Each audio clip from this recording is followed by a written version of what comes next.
when you talk about criminals coming from China, they absolutely are linked to the CCP for one specific reason, because of the banking system. They all use the Chinese state-controlled, in many cases state-owned banking system to be able to move the illicit money and illicit funds from their illicit activities. And so I think that it falls within the doctrine of what China calls unrestricted warfare, which they include criminal organizations as part of that warfare to attack the United States.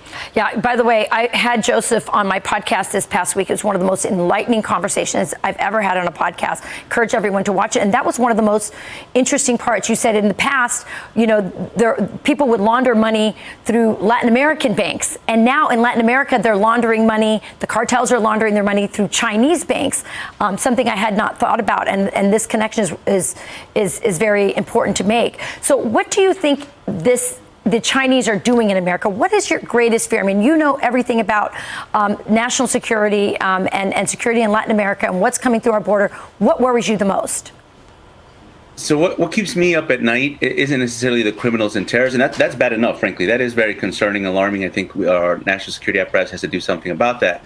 But what really keeps me up at night is the professional military subversive actors, which are essentially agents of chaos, that could be coming across and probably are coming across our southern border, and not just from China, but from Iran, from Russia, from Cuba, from Venezuela, from every enemy of the United States that wants to do us harm, because these are actors that not only can carry out criminal and terrorist operations, but they could actually poison your food and water supply. They can learn how to shut down your electrical grid. They can radicalize and empower agitprop communities, basically people like Black Lives Matter, Antifa. You could put those on steroids. These are folks that go into other countries and create chaos. China, Russia, and Iran has these agents, these subversive actors, and I'm worried that those are the ones that are coming across our southern border, because it only takes a handful of them to create a lot of damage. Yeah.